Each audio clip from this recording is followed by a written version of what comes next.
Bonjour à tous, on se retrouve pour un nouveau Texama Show, comme d'habitude pour les actualités de la semaine. Nous avons pas mal d'actualités cette semaine-ci, notamment le fait que nous avons évidemment l'event Apple avec plein de news Apple, mais là aussi l'arrivée du Wi-Fi 7 pour bientôt, donc ça c'est plutôt intéressant.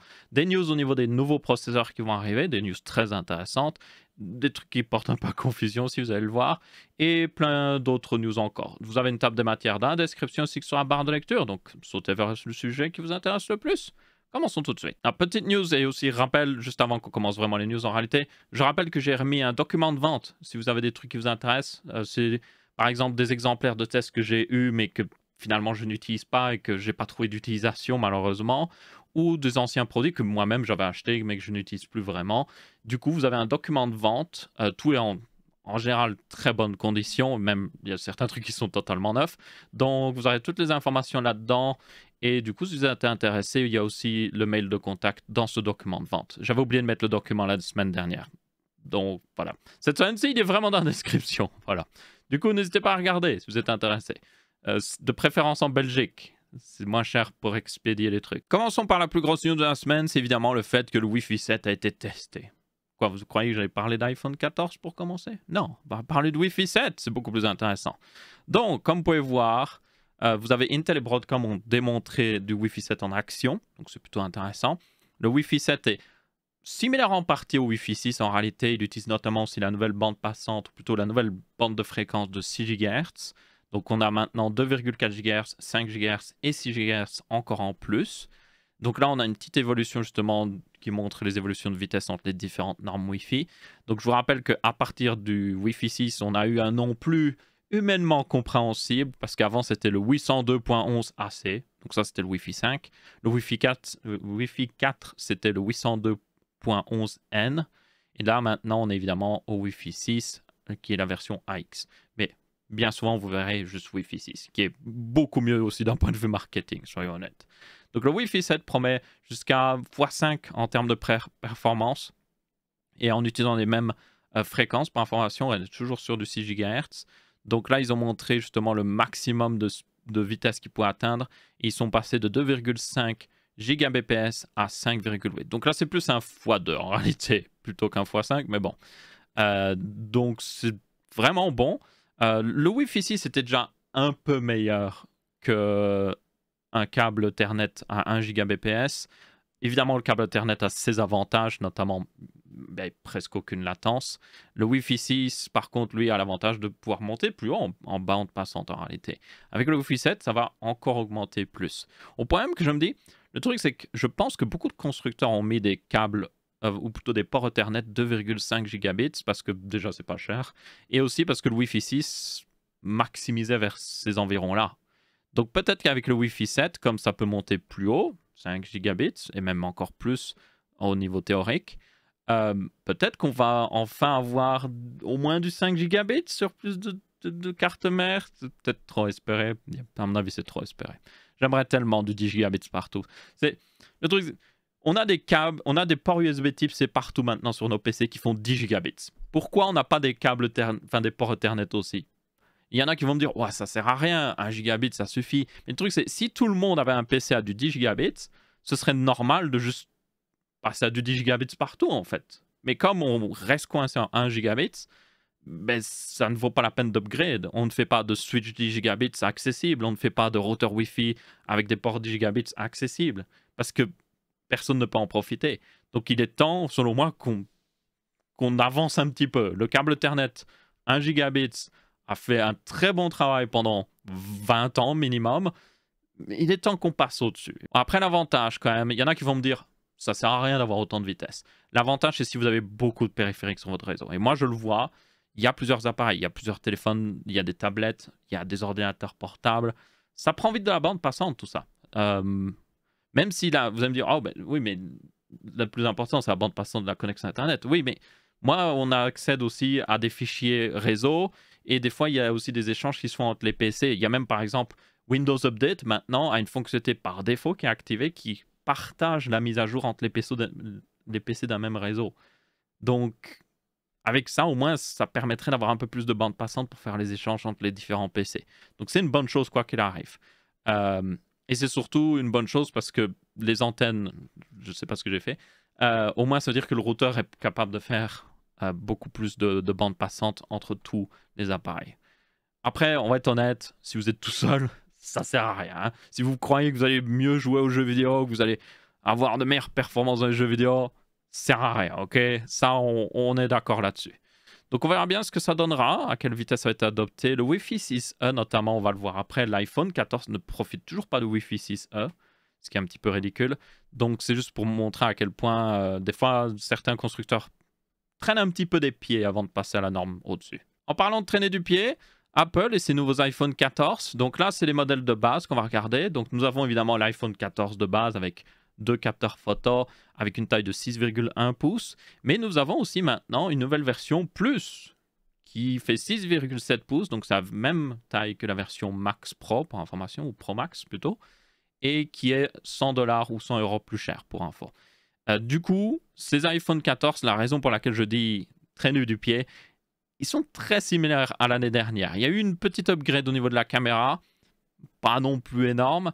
Et surtout, le truc, c'est que le processeur que vous avez dedans est exactement toujours le même que vous aviez dans les iPhone 13. Donc, c'est une puce A15.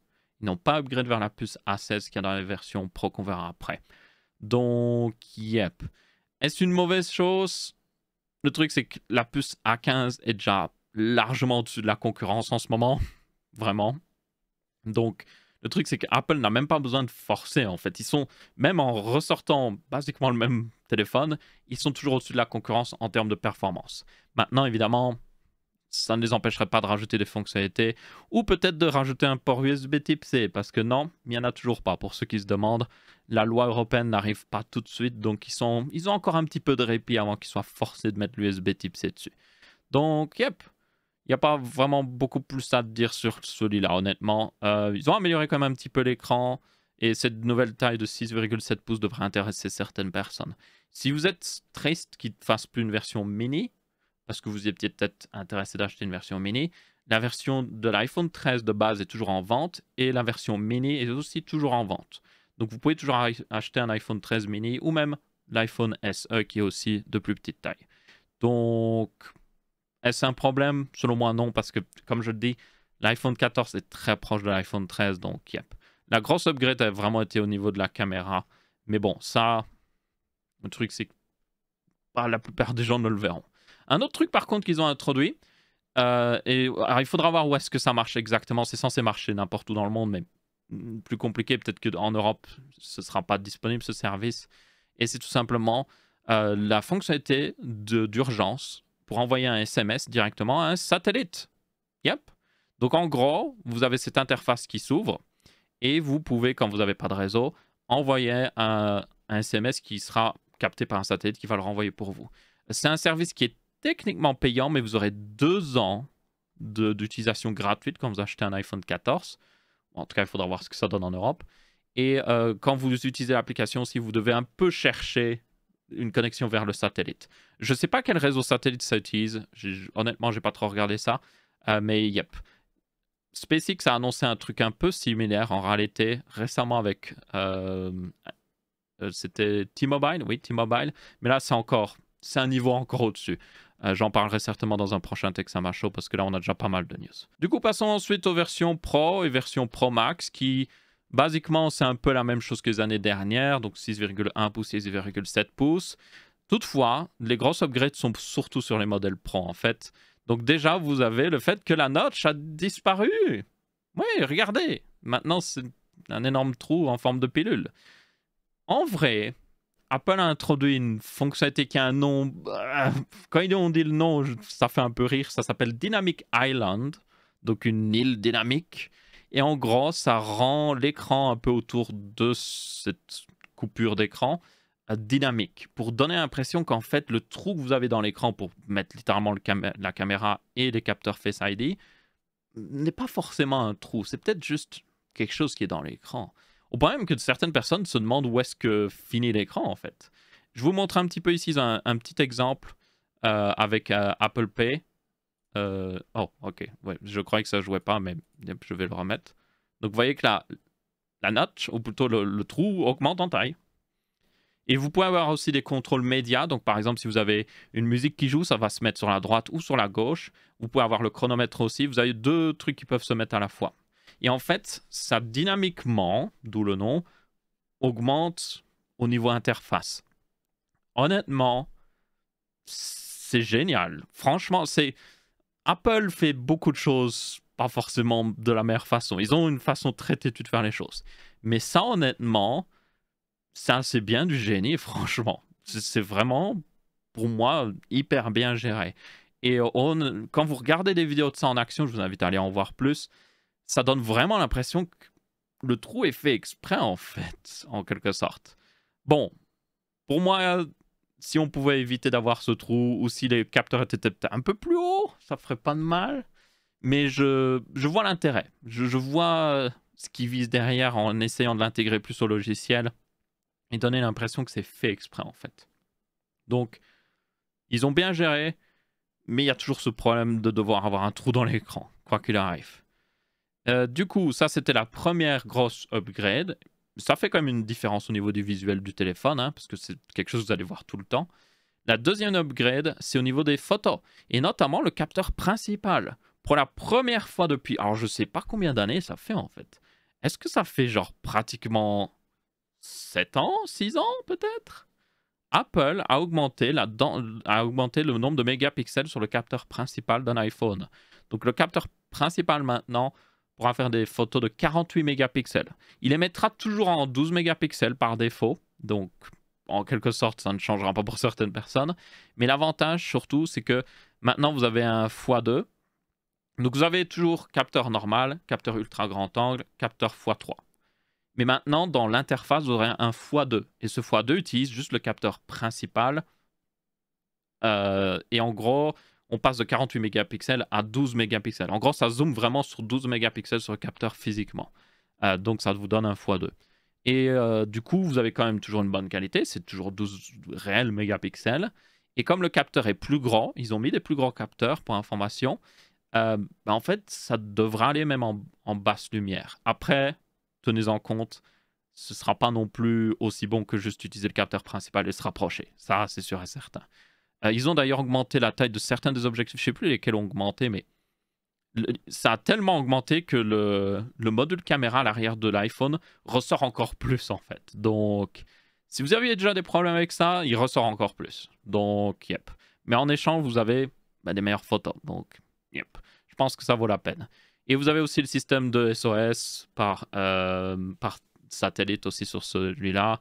Et vous pouvez toujours aussi, d'ailleurs, je tiens à préciser, le capteur principal, si vous voulez, du 48 mégapixels, si vous allez en mode Pro, RAW, vous pouvez sortir des photos de 48 mégapixels. Ok, donc si vous êtes vraiment intéressé par en sortir une, vous pouvez le faire. Après, ne vous attendez pas.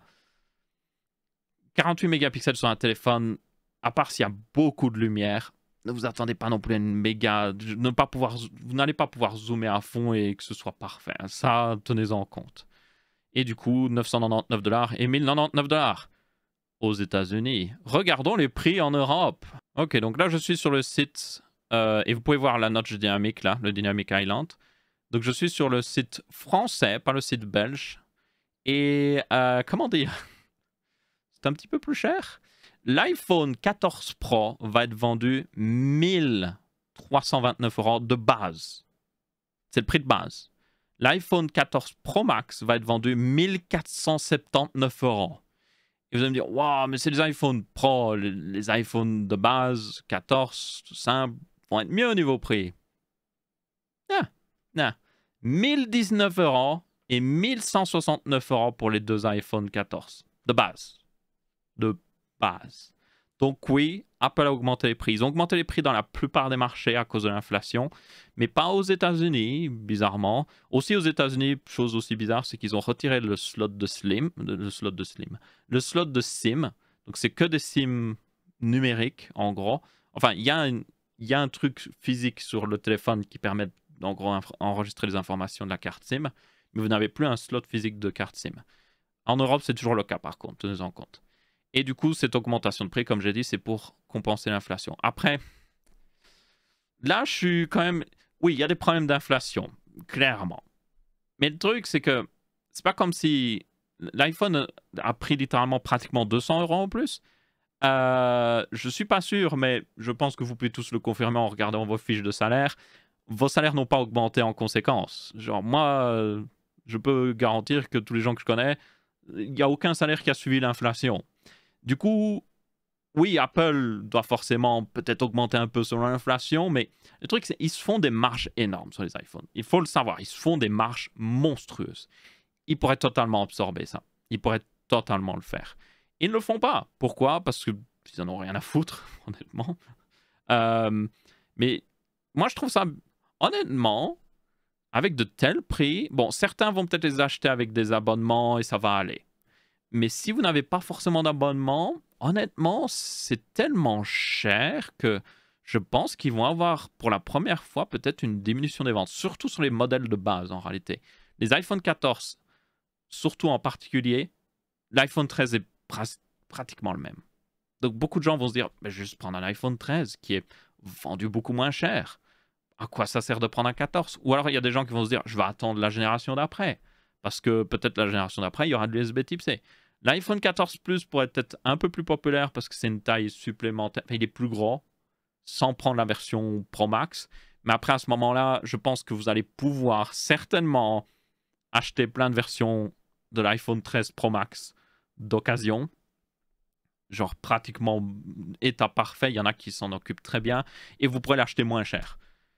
Et honnêtement, vous aurez la même puce. Il y a la même puissance dedans.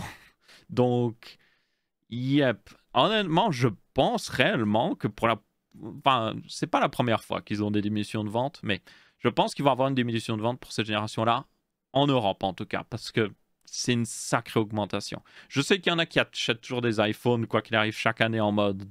Même s'ils sont dans une situation financière compliquée, ils achèteront quand même leur iPhone. Je sais qu'il y a des gens comme ça, mais je pense que par contre, les gens qui attendaient pour upgrade, il y a certainement des gens qui avaient un iPhone 11, ou même encore plus ancien, qui étaient en mode « Oh, je vais attendre la génération d'après. » Parce qu'il y avait beaucoup de rumeurs comme quoi la génération 14 aurait un changement de design. Bon, le changement de design est juste sur la version Pro, et du coup, il y a peut-être des gens qui vont être en mode « Je vais pas upgrade. Mon iPhone 11 se débrouille encore très bien, mais je vais attendre l'année d'après. » Mais pour Apple, c'est des ventes perdues. Parce que plus les gens attendent pour upgrade, ben moins ils upgrade. Donc, ça fait moins d'argent dans les poches d'Apple. Donc, honnêtement, je suis pas convaincu par cette stratégie, surtout sur les modèles en réalité, sur tous les modèles. Je suis pas convaincu par littéralement juste être en mode ouais, on compense. Alors, pas du tout l'inflation et vous allez vous faire basiquement avoir.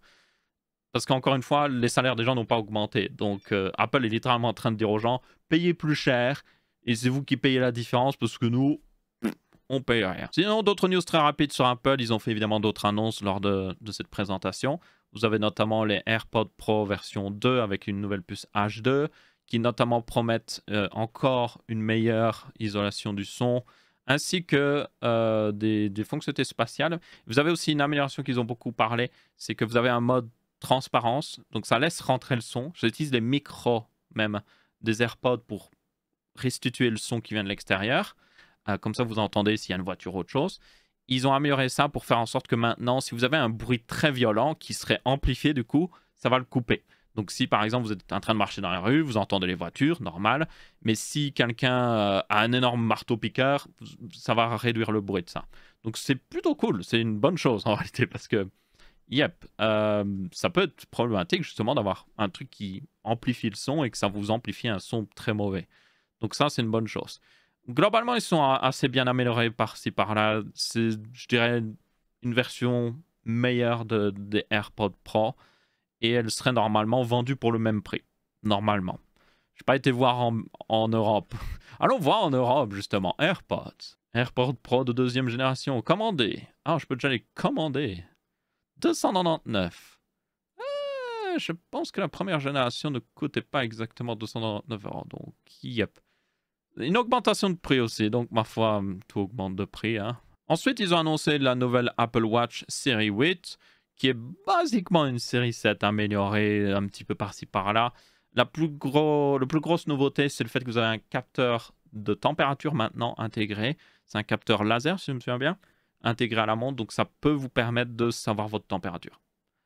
Ça peut être en réalité assez pratique pour certaines personnes qui ont peut-être des fois des problèmes un peu de circulation et tout ça, qui veulent voir un petit peu leur température corporelle. Ou si, justement, vous n'êtes pas rendu compte que vous avez de la fièvre, la montre va s'en rendre compte. Elle va vous dire, hey, ta température, tu as de la fièvre en fait. Donc ça peut être pratique.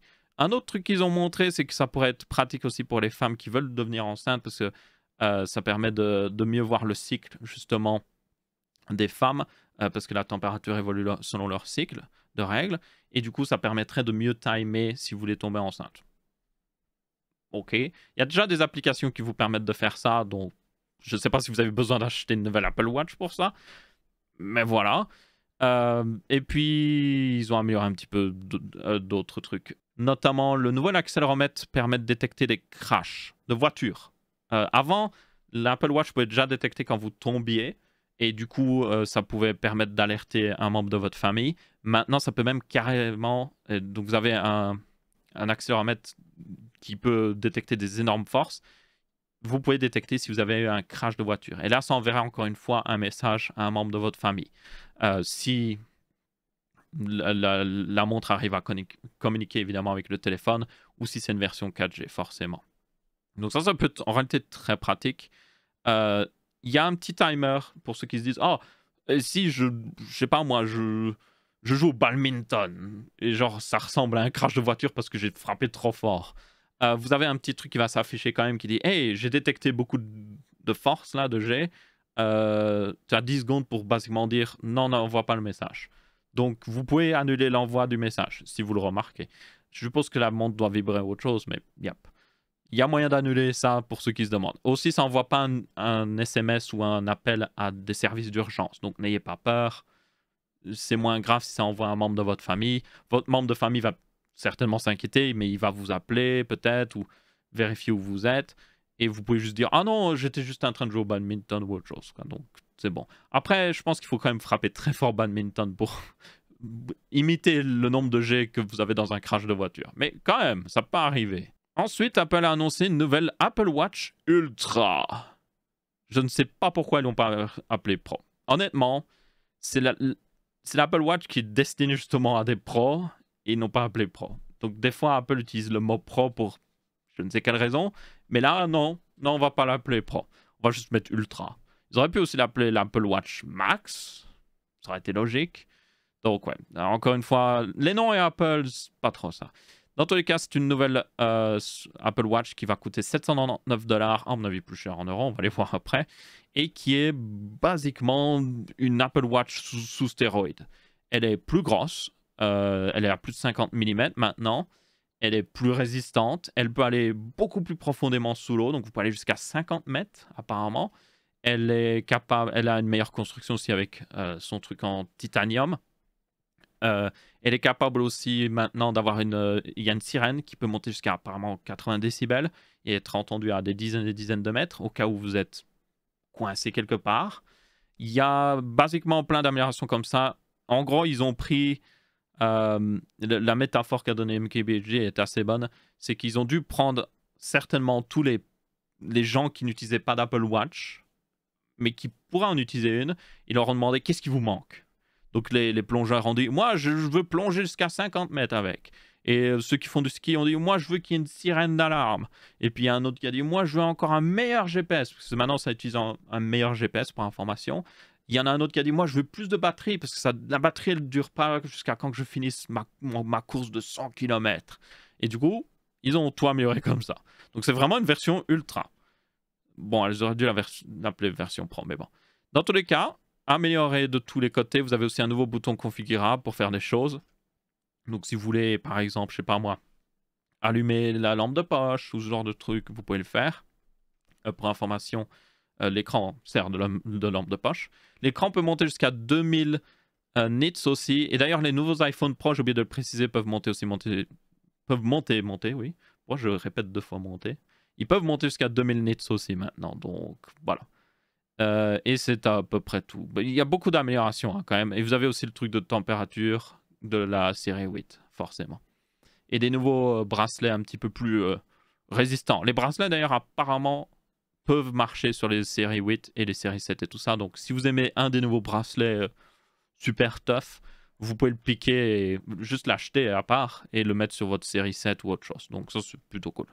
Donc ouais, il y en a qui vont dire c'est cher. En réalité, je ne savais pas, il y a un marché des smartwatches ultra sportives qui existe, avec Garmin notamment, et elles coûtent le même prix. Donc en réalité, elle est au même prix que la concurrence. Donc moi, je ne mettrais pas autant d'argent dans une Apple Watch, mais yep. Et du coup, elle coûte 999 € en Europe. Forcément, 999 €, voilà. Ça, c'est du bon prix. Et enfin, dernière news Apple, c'est pas forcément une bonne nouvelle en réalité, mais c'est par rapport à une update assez importante. Si vous avez un ami qui a un iPhone et que vous êtes sur Android, vous avez déjà dû le remarquer, il y a des fois des problèmes quand vous envoyez des choses. Sur iMessage, les gens qui utilisent iMessage, Apple utilise une technologie propriétaire pour envoyer tout ce qui est vidéo, audio et tout ça. Donc quand quelqu'un est sur Android et que vous envoyez une image à vos amis qui sont sur iPhone ou une vidéo notamment, la personne sur Android ne le verra pas parce que Apple n'utilise pas un standard qui est reconnu par tout le monde. Sur Android, ça utilise un standard qui est libre, de droit. Genre Apple pourrait juste le supporter. Le truc, c'est que là, dans un dernier message, Tim Cook a basiquement dit si tu veux que ce soit supporté, ben, juste achète à ta mère, si elle a un téléphone Android, achète-lui un iPhone, basiquement. C'est la réponse la plus merdique que j'ai jamais entendue, franchement. Donc, yeah, pour moi, c'est honteux. L'Union européenne devrait faire quelque chose à ce niveau-là parce que c'est pas normal. C'est du coup le support de RCS pour information. C'est quelque chose d'universel. Ça permet de justement, dans des messages classiques, de pouvoir inclure de la vidéo, de l'audio, ce genre de choses, des emojis et tout. Et c'est supporté partout sur Android, évidemment. C'est même supporté par d'autres appareils qu'Android. Et Apple, ils sont en mode non, on ne veut pas supporter. Non, non, non. Ils pourraient le supporter très facilement, hein, il faut le savoir. Mais ils ne veulent absolument pas. Et c'est certainement dû au fait qu'ils ne veulent pas que les gens puissent plus facilement passer sur Android. Parce qu'actuellement, il y a des gens, il y a réellement des gens, surtout aux États-Unis, je l'ai vu, qui adorent iMessage. Ils ne veulent pas aller sur Android et à cause du fait que leurs amis sont toujours sur des iPhones, se retrouver dans une situation où ils ne voient pas, quand il y a des vidéos de postées et tout ça, ils ne peuvent même pas réagir. Quand quelqu'un rajoute une réaction à un message, ça envoie un message sur Android au lieu de mettre la réaction sur un message. Donc c'est très embêtant en fait. Donc ils se disent, tant que l'expérience est mauvaise, les gens vont se dire, ah non, je passe pas sur Android ou sinon je pourrais pas interagir avec mes amis, je pourrais même plus envoyer de vidéos ou autre chose. Et du coup, ben, c'est littéralement, ils forcent les gens à rester sur iPhone à cause d'iMessage. Donc pour moi, c'est une honte, ça ne devrait pas exister, mais je comprends aussi pourquoi ils le font. Parce que réellement, ça leur permet de garder des utilisateurs. Donc, yep. Si vous voulez juste un exemple de pourquoi Apple n'est clairement pas une entreprise respectueuse, ils font des trucs bien, mais ils ont toujours des trucs comme ça aussi. Maintenant, d'autres news plus joyeuses, vous avez l'Union européenne qui veut forcer tous les constructeurs de smartphones à vous donner 5 ans de mise à jour de sécurité et 3 ans de mise à jour de système d'exploitation d'OS. Donc, en gros, vous achetez un téléphone Android sur Android 11, vous serez promis d'avoir au moins Android 14 avec ce téléphone-là. Et vous aurez des mises à jour de sécurité pendant 5 ans. Et en plus de ça, les constructeurs devraient aussi fournir des pièces de réparation pour leurs smartphones pendant minimum 5 ans. Ça, c'est du très bon. Franchement, c'est du très bon. Il y a certaines marques en réalité qui font mieux que ça. Il faut le savoir. Bon, pas pour les pièces de réparation, mais pour les updates, ils font mieux que ça. Même Samsung fait mieux que ça, en réalité, maintenant. Mais au moins, ça met un standard, vous voyez, c'est un bon standard. 5 ans de sécurité, 3 ans d'upgrade d'OS, c'est respectable. Parce que aussi, le problème, c'est s'ils forcent trop d'updates d'OS, ça pourrait ralentir l'innovation réellement. Parce que le problème, c'est votre téléphone de là 3 ans, il n'est pas aussi puissant qu'un téléphone de maintenant. Donc, si on doit supporter un vieux téléphone, on peut pas rajouter des nouvelles fonctionnalités qui sont trop lourdes, en fait. Donc, ça réduirait vraiment l'innovation. Par contre, les updates de sécurité, ça, il n'y a aucun problème. Ça, selon moi, ça devrait même être plus long, en réalité. Moi, je monterais bien jusqu'à un petit 8 ans, ça ferait pas de mal, honnêtement. Les mises à jour de sécurité sont beaucoup plus faciles à faire que des mises à jour d'OS, hein, pour ceux qui ne savent pas. C'est même, dans certains cas, extrêmement simple. Surtout que je vous rappelle que Android est basiquement sous Linux. Donc, yep, c'est pas censé être compliqué. Mais bon, dans certains cas, ça pourrait être compliqué s'il y a une faille de sécurité très problématique. Mais bon, pour moi, il faudrait augmenter ça aussi. Mais bon, 5 ans, c'est déjà une bonne base. Et puis, les 5 ans de pièces de réparation, ça, c'est génial. Parce que là, fini d'avoir un téléphone que, je sais pas moi, il y a 4 ans et la batterie tient plus très bien ou vous avez dégommé le port de chargement sans faire exprès. Mais là, au moins, vous pouvez trouver des pièces de réparation. Donc, bonne chose quoi qu'il arrive. Il faudrait par contre qu'ils forcent un petit peu plus les constructeurs à rendre leur téléphone plus facile à réparer parce que il y a beaucoup de smartphones encore avec des batteries totalement collées au châssis. Vous avez aussi des batteries difficilement accessibles parce que vous devez carrément enlever l'écran de face. Ou alors, Apple le fait, vous avez plein de vis de différentes tailles, de différents formats alors que ça sert à rien. Ça pourrait être simplifié. Mais bon, ça c'est une bonne, selon moi, avance. C'est pas encore évidemment en loi, hein. Il va falloir du temps, mais c'est une proposition et j'espère qu'elle va être acceptée et qu'elle passera. Ensuite, on a des news au niveau de Samsung qui va commencer à distribuer une mise à jour sur leur tablette qui est du coup Android 12L. Donc ça va arriver notamment sur les Galaxy Tab S8, forcément, ça semble logique. Et vous devrez aussi les voir arriver sur les Galaxy Fold 3 ainsi que les Flip 3. Donc ça, c'est plutôt intéressant. Par contre, aucune news sur le fait que ça pourrait arriver sur les Galaxy Tab S7. Et ça, c'est fort dommage. Et du coup, je vous rappelle, Android 12L est destiné plus aux appareils larges, d'où le nom L, à mon avis. Donc, des appareils Android plus larges qui ont des écrans pas forcément au format d'un téléphone. Donc, une tablette, un téléphone pliable ou ce genre de choses. Et du coup, c'est une très bonne chose. Plus il y a d'adoption de Android 12L, plus ça va être mise à jour normalement par Google et être amélioré. Et ça permettra peut-être aussi de régler un des problèmes des tablettes Android, selon moi. C'est premièrement pas assez d'applications qui supportent ces formats particuliers. Et deuxièmement, le fait que on n'a pas encore de mode multitâche parfait sur Android. Seul, selon moi, Samsung le fait le mieux, notamment sur leur dernière Galaxy Tab S8 Ultra, où ils ont enfin, ils l'ont mis sur les autres tablettes, hein.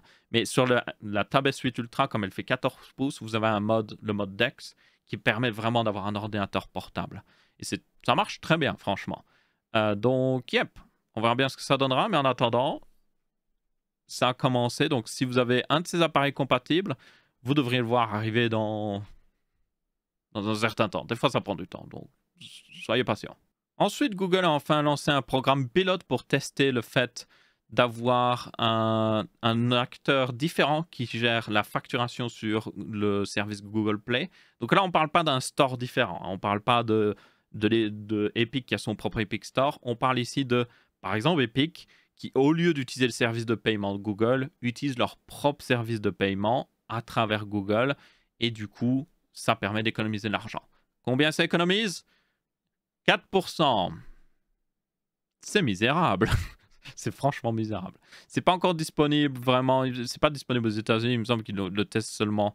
Ah, ils le testent en Belgique. Yes. Belgique. France aussi.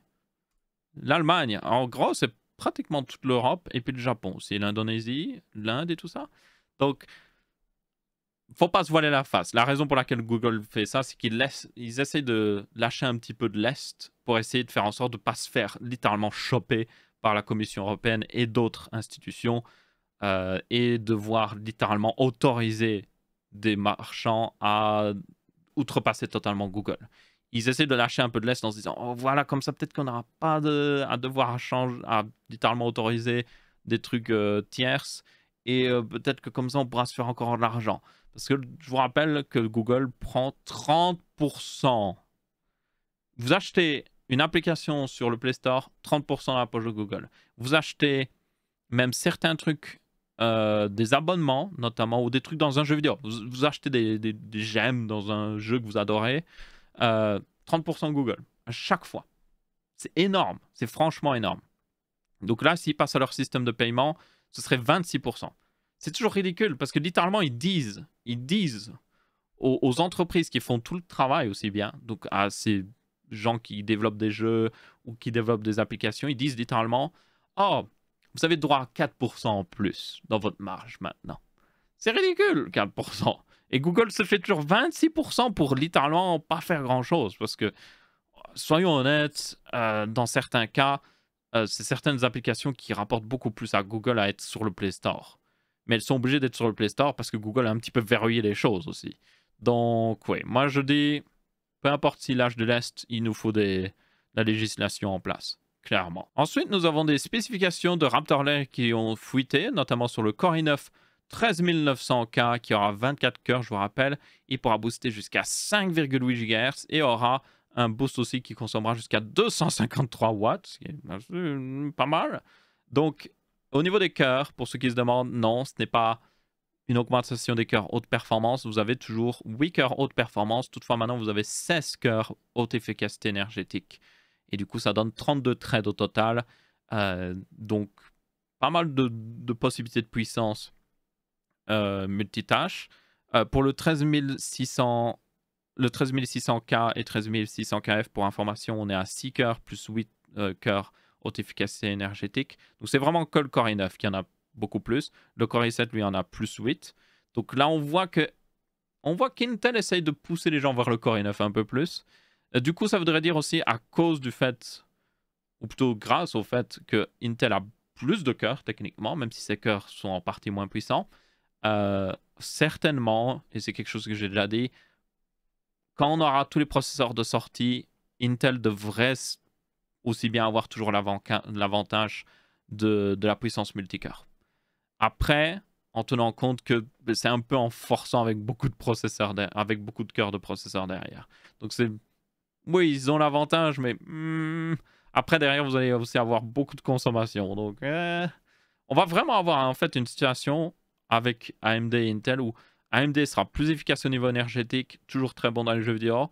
Intel sera techniquement le meilleur, même dans les jeux vidéo à mon avis, mais en sacrifiant beaucoup de consommation. Et vu le prix de l'électricité, alors, vous êtes en France, le prix de l'électricité a augmenté. En Belgique, c'est plus de 40 ou même dans certains cas 50 centimes le kilowatt à l'heure actuelle.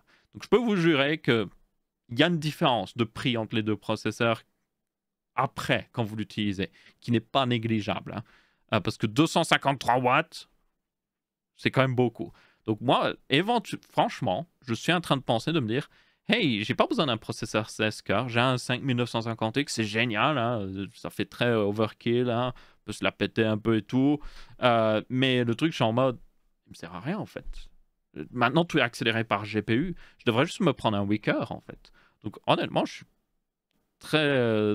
suis à peu près sûr pour la prochaine génération, quand je vais upgrade mon PC, je vais redescendre à 8 cœurs en fait. Et être plus efficace au niveau énergétique. Et ce que je perds techniquement, ou plutôt ce que je gagne en consommation, je pourrais le mettre dans la carte graphique, où là, je verrai plus la différence. Donc, yep. Mais je prendrai toujours une carte graphique qui est quand même efficace au niveau énergétique. Ma RTX 3090, je tiens à le préciser, est undervoltée. Comme ça, elle consomme moins. Elle consomme moins qu'une RTX 3080 tout en étant plus performante à l'heure actuelle. Donc, c'est juste pour dire que j'ai déjà optimisé un petit peu, mais je pourrais en faire encore mieux. Ensuite, nous avons une news au niveau d'AMD qui va rendre ces noms de processeurs mobiles beaucoup plus simples. Pas du tout. Alors, vous êtes prêts? Parce que là, asseyez-vous, parce que là, ça va prendre un petit moment. Donc, maintenant, quand vous regarderez un nom de processeur AMD mobile, pas PC fixe, mobile, ok? Quand on est dans un ordinateur portable, vous aurez, par exemple, le 7640U, ok? C'est le 7640U. Le premier chiffre, c'est selon le portfolio de l'année. Donc, 2023, ce sera la truc 7. 2024, ce sera les 8. 2025, ce sera les 9. Okay. Ensuite, le deuxième numéro, plus il est haut, plus vous êtes haut de gamme. Donc, basiquement, quand on est sur un 9, c'est un Ryzen 9. Quand on est sur un 8, ça peut être un Ryzen 7 ou un Ryzen 9. Quand on est sur un 7, c'est un Ryzen 7. Et puis, plus on descend, plus ça descend au Ryzen 3. Et puis après, vous avez des athlons Gold et Silver. Je ne sais pas pourquoi ils mettent Gold et Silver. Bref. Ensuite, le troisième numéro. Oui, c'est pas fini. L'architecture. Et là, ils disent que, basiquement, ça va de 1 à 5. Donc, vous pouvez être sur Zen 1 jusqu'à Zen 5. Hein? Zen 1? J'espère qu'on va pas avoir des trucs Zen 1 quand même, ce serait ridicule là. À mon avis, ce sera surtout Zen 3 et Zen 4, mais peut-être de temps en temps du Zen 2, parce que je vous rappelle, ils ont annoncé un processeur qui a toujours... Ben, basiquement, c'est le processeur que vous avez dans le Steam Deck. Il utilise toujours des cœurs Zen 2, mais il a des cœurs graphiques RDNA 2.0. Donc à mon avis, on verra soit du 2, surtout du 3, et surtout du 4. Et le 5 plus tard quand il passe à Zen 5. On n'est pas encore sur Zen 5. Ensuite, il y a ce truc-là que je comprends même pas. Apparemment, c'est Lower Model Within Segment. Donc, ça peut être 0.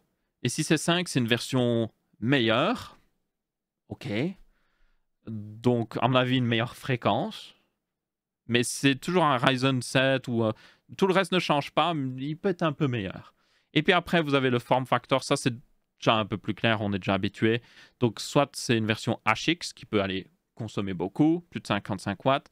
La version HS qui est toujours aux environs 35 watts. La version U qui peut aller de 15 à 28 watts. La version C qui peut aller de 15 à 28 watts. C'est la même chose. Mais c'est pour Chromebook. OK. Et puis la version E qui descend jusqu'à 9 watts. Donc là, très efficace au niveau énergétique. Ça pourrait même passer dans une tablette, honnêtement. Et voilà. Simple. Mais ultra simple. Donc maintenant, quand vous achetez un ordinateur portable AMD, vous aurez juste besoin de cette petite cheat sheet. Imprimez-le, gardez-le dans votre poche. Et voilà, c'est simple. Très simple. Ensuite, on a une news de Aya Neo qui lance la Aya Neo Geek. En tout cas, c'est montré en Chine. Oui, le nom, Aya Neo, ils ont beaucoup de problèmes avec les noms, mais bon, c'est pas grave. Et du coup, elle arrive avec un Ryzen 7 6800U. C'est très important parce que les 6800U ont RDNA 2.0. La plupart des consoles mobiles qu'on a vues jusqu'à maintenant utilisaient des Ryzen 5000 qui n'avaient pas RDNA 2.0 et du coup, ouais, intéressant. Le Steam Deck notamment utilise RDNA 2.0 et on l'a vu, très puissant. Ça même, pour moi, ça... Il y a très peu d'intérêt à prendre un Ryzen 5000 quand vous avez le Steam Deck à côté qui est plus puissant. Maintenant, avec cette nouvelle console, par contre, là, on a une nouvelle option. Et la console n'est même pas si chère que ça. Elle coûte, pour information, jusqu'à... Ah ben, ils le mettent dans le truc. Jusqu'à... Apparemment, en convertissant, ce serait 630$ en Chine. C'est pas mal, même si elle coûte 700$ en réalité, ou 700€, ou plutôt 800 avec l'inflation.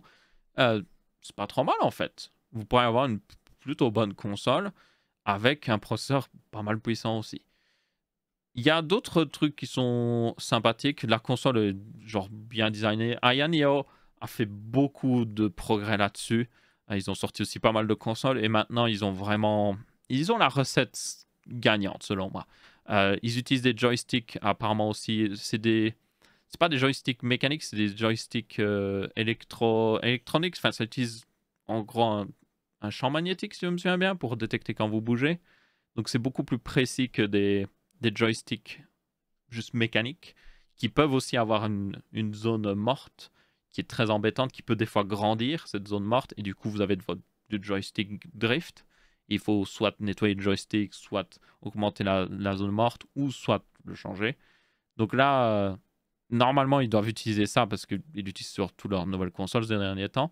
Ils ont aussi des bons triggers analogues qui ont beaucoup de distance. Donc ça, c'est bon. Franchement, ils ont des bonnes consoles mobiles.